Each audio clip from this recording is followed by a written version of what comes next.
Di video kali ini tuh saya akan membahas sebuah alur cerita film kepada kalian yang sangat-sangat seru filmnya pastinya. Dan juga kalian juga pastinya sudah nonton film ini ya, sebagian besar ya.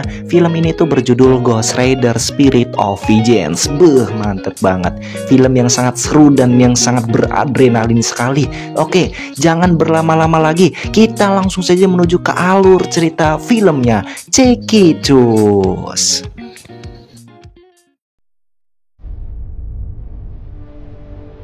Di awal film kita diperlihatkan seorang pendeta bernama Monroe. Dia sedang mengunjungi sebuah gereja yang terpencil untuk memberitahu para pendeta yang ada di sana bahwasanya anak yang mereka lindungi sudah diketahui.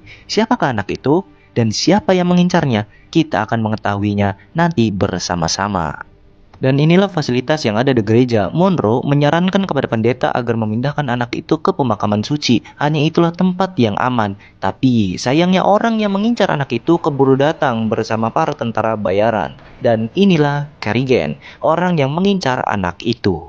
Ini adalah Nadia, sosok ibu dari Danny, sang anak yang diincar oleh Kerrigan. Di sini Nadia yang terpojok pun berhasil ditolong oleh Monroe. Tapi sayangnya Nadia malah hampir menembak Monroe. Pada akhirnya Nadia dan Danny berhasil kabur. Sementara itu Kerrigan dan Monroe mengejar Nadia. Dan tiba-tiba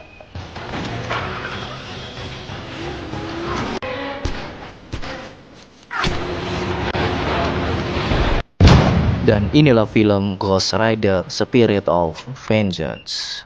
Maaf kalau salah baca. Hahaha.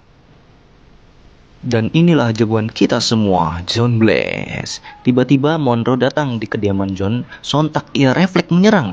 Ternyata Monroe berhasil selamat atas insiden waktu itu. Dan maksud kedatangan Monroe menemui John adalah untuk meminta bantuannya terkait Danny yang diincar oleh Kerrigan. Awalnya John menolak. Cuma karena John kasihan atau bagaimana, jadinya dia pun menerima ajakan itu. Nadia sendiri sekarang berada di sebuah kafe dan sedang digoda oleh berondong tua. Tapi pas berondong itu tahu bahwa Nadia punya anak, si berondong pun pergi sambil gegerusukan. Nadia dan Danny pun bergegas ke mobil kembali. Tanpa mereka sadari, Kerrigan sedang memantau mereka. Nadia pun kembali pergi sembari dibuntuti oleh Kerrigan. Sementara itu Monroe sedang santai di atas gedung, sedangkan John sedang ngomong dewek atas dirinya yang sudah lama tidak berubah jadi sang pengendara. Scene pun berpindah kepada Kerrigan yang masih mencoba untuk mendapatkan Danny, tapi di sini John seperti orang yang kesurupan. Apakah dia akan berubah jadi Aing Maung? Oh jelas tidak, sang pengendara pun bangkit kembali. Kita kembali kepada Nadia yang berhasil dicegat oleh Kerrigan. Dia berusaha membela diri, cuma Nadia berhasil ditangkap oleh Kerrigan dan pasukannya. Ya, hiji awewe ngelawan lobana laki bersenjata yuk kumaha tuhnya. Aduh. Danny pun berhasil ditangkap. Pas Kerrigan mau nembak Nadia, itulah tiba-tiba iya, datanglah jagoan kita semua untuk membantai mereka semua. Satu sabetan saja sudah membuat satu manusia jadi abu. Dan Ghost Rider pun menggunakan jurus andalannya, yaitu pelototan maut. Barang siapa yang melihat matanya, maka ia akan mati. Hahaha. Cuma entah kenapa di saat darah Danny nyaclak, Ghost Rider bisa merasakannya. Dan di sini Kerrigan dengan satu kawannya mencoba melawan Ghost dengan shotgun dan berhasil melumpuhkan si Ghost sementara. Danny pun berhasil diculik sedangkan Nadia dibiarkan begitu saja. Keesokan harinya John terbangun di rumah sakit dan di sini John menanyakan obat bius pada suster. Entah gunanya untuk apa. Cuman suster berbicara, Anda sudah dibius dan sekarang Anda sedang ditunggu polisi. John yang masa bodoh pun mengacak-ngacak lemari obat untuk menemukan obat penenang itu dan langsung meninggalkan rumah sakit itu. Di saat John mencoba kabur, dia pun bertemu dengan Nadia dan mencoba mengikutinya. Sementara itu Danny yang ditangkap pun diturunkan di lahan kosong dan Kerrigan sedang menelpon seseorang membicarakan si Danny ini. Dan disinilah kita terkuak fakta bahwasanya si Danny ini mau diberikan kepada seseorang bernama Roarker, yakni sosok iblis yang bersemayam di tubuh manusia. Dan niatnya iblis ini ingin pindah ke tubuh si Danny ini karena sudah jadwalnya si iblis untuk pindah ke tubuh baru. Kenapa bisa demikian? Apakah ada kaitannya iblis dengan Danny? Kita akan mengetahuinya nanti. Dan di sini Roarker ingin berbicara dengan Danny, tapi bukannya ngobrol, Roarker malah memberikan mantra tertentu yang katanya bisa menjadi penghalang agar Ghost Rider tidak bisa melacak keberadaan Danny.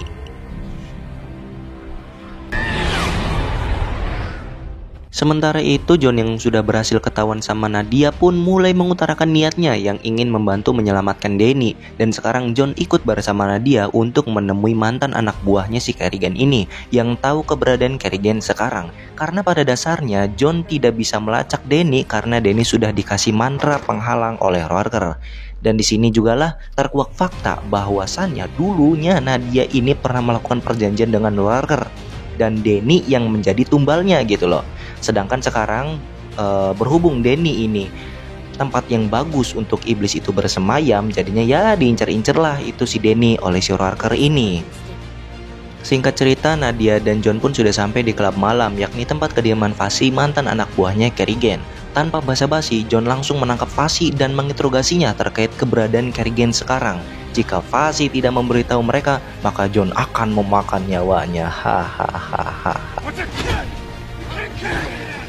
Setelah mengetahui keberadaan Danny, John pun sudah tidak kuat lagi untuk menahan. Jadinya dia pun langsung berubah menjadi Ghost Rider. Scene pun berpindah di sebuah tempat pertambangan. Kita diperlihatkan Kerrigan yang sedang bertransaksi ilegal dengan rekan bisnisnya. Secara bersamaan dia telah sampai di sana dan langsung melepaskan Danny yang disekap. Cuma baru aja mau pergi, muncul anak buahnya si Kerrigan ini yang langsung mencegah mereka. Tapi tiba-tiba Ghost Rider pun muncul di tempat. Kerrigan dan anak buahnya pun bersiap untuk menembak si Ghost dengan bazooka barunya.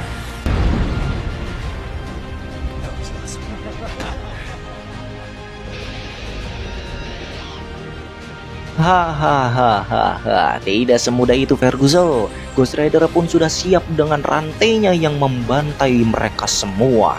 Bahkan di saat Ghost Rider terpojok, ya, dia mengubah kendaraan besar menjadi sosok monster menyeramkan. Sementara itu Nadia dan Danny pun berhasil kabur. Ghost Rider yang mengetahui itu langsung mengejar mereka dan hampir saja membunuh si Nadia. Tapi beruntungnya Danny berhasil mencegah hal itu terjadi dan John pun sudah kembali ke wujud manusia aslinya. Jadi ketika John berubah menjadi Ghost Rider, dia itu tidak bisa berpikir jernih atau sadar lah istilahnya mah gitu ya. Jadi dia bisa membunuh siapa saja kecuali orang yang memang terkoneksi dengannya. Contohnya kayak si Danny ini gitu. Keesokan harinya, TKP bekas pertarungan Ghost Rider pun diramaikan oleh rombongan petugas. Dan di sini kita bisa lihat bahwa Kerrigan masih hidup, tapi udah ngap-ngapan karena ditimpa oleh batu besar. Secara bersamaan pula muncullah Roarker yang langsung memberikan perjanjian kepada Kerrigan akan memberinya kekuatan asalkan bawakan Danny untuknya. Pada akhirnya Kerrigan pun berubah menjadi manusia dengan kekuatan yang membusukkan. Jadi bisa ngebusukin apa aja yang dia pegang. Secara bersamaan, Danny dibawa beserta Nadia oleh si John menuju pemakaman suci yang di awal Monroe ceritakan. Karena disitulah tempat yang aman dan di sini jugalah kedekatan Danny dengan John pun mulai terlihat.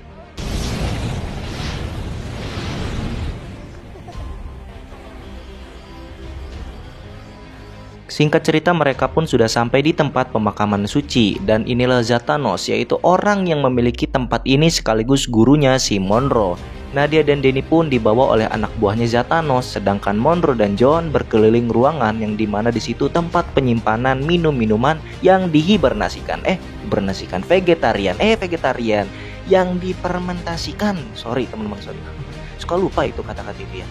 Dan di sini juga Monroe bercerita bahwa Zatanos itu dulunya adalah seorang malaikat. Cuman karena melanggar sesuatu, dia pun dikutuk oleh Tuhan dan sekarang dia menjadi manusia yang benci akan hal keburukan. Dan di sini juga John mulai bercerita bahwa dia ingin kembali normal, alias mau jadi manusia normal lagi, gak mau jadi iblis lagi. Lalu Monroe pun meninggalkan si John di tempat itu sendirian, dan John pun seperti terkurung dalam ruangan putih bercahaya. Iblis yang ada di dalam tubuh John juga seperti dihisap oleh sesuatu, sehingga John pun normal kembali. Setelah tersadar, John pun langsung mencari keberadaan Monroe dan ternyata Monroe sedang ditawan oleh salah satu anak buahnya Zatanos. Di sini Zatanos akan mengeksekusi mati Danny karena dia sudah tahu bahwasanya Danny akan menjadi tubuh barunya si iblis Roarker itu. John yang sudah hilang kekuatannya pun tidak bisa berbuat apa-apa lagi. seharusnya mah ya pastiin dulu lah ya gitu. Jangan langsung mengambil keputusan cepat. The angger kalau Denny kenapa-napa, makan John juga yang repot. Bener nggak teman-teman? Pengeksekusian pun dimulai saat Zatanos ingin menebas leher Denny. Itulah tiba-tiba ya muncullah si Kerrigan dengan wajah monsternya membantai semua anak buahnya Zatanos, termasuk Zatanosnya juga. Selesai dengan itu semua, Kerrigan pun menculik Denny kembali. Singkat cerita, Denny pun berhasil diserahkan kepada Roarker. Bersama dengan hal itu, John dan kawan-kawan pun bersiap-siap untuk menyelamatkan Denny. Mereka akan menyusup pada saat ritual pemindahan roh dilakukan. Dan kita bisa lihat bahwa yang hadir di acara ritual tersebut adalah orang-orang bertahta semua, seperti gubernur, wali kota, petugas pajak, kepala polisi, dan tentunya pejabat yang korupsi. Acara ritual pun tiba, yang dimana mereka semua menggunakan jubah serba hitam. Sebelum ritual dimulai, Roarker pun memberikan pidato terlebih dahulu. Tapi di sisi lain, John dan kawan-kawan mulai menyusup ke dalam dan menumbangkan satu persatu penjaga. Dan kini roh iblis sudah mulai masuk ke dalam tubuh Denny. Tapi harus gagal, karena kemunculan Monroe yang mengacaukan acara ritual dan mendebaki orang-orang yang ada di sana secara membabi buta. John yang sudah ada di sana pun langsung membogem banget si Roarker ini. Tapi sayangnya Monroe harus mati di tangan Kerrigan di saat dia bertarung dengannya. John yang terdesak pun dikerumuni oleh para jemaat sesat itu. Tapi Denny yang sudah sadar pun menghampiri John, dan inilah yang dia lakukan.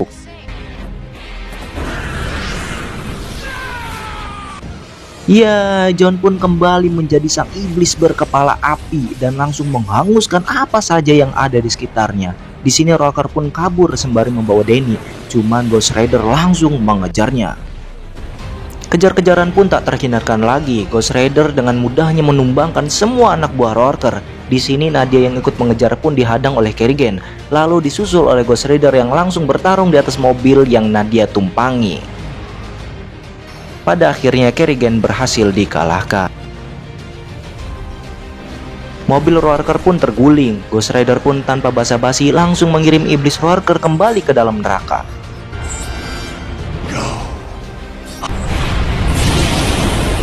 Setelah itu semua selesai, Denny langsung dikembalikan kepada Nadia. Dan sekarang Ghost Rider bukanlah iblis lagi, melainkan malaikat. Film pun tamat. Oke teman-teman, jadi itulah untuk alur cerita filmnya. Bagaimana? Sangat seru bukan? Iya pasti dong seru. Film kesukaan saya ini teman-teman aslinya ya. Buat kalian yang suka dengan film ini, tolong dong kasih like-nya. Oke. Oh iya teman-teman, kalau saya tadi ada salah dalam pengaluran cerita filmnya ya, pembawaan alurnya, itu mohon dimaafkan ya. Kalian bisa benarkan di kolom komentar. Oke, siapa tahu kalian lebih paham akan film ini gitu ya. Ya mungkin cukup sekian konten kali ini ya. Saya harapkan kalian terus support channel TLB agar channel ini semakin sukses selalu. Oke, terima kasih semuanya telah menyaksikan video ini sampai selesai. Wassalamualaikum warahmatullahi wabarakatuh.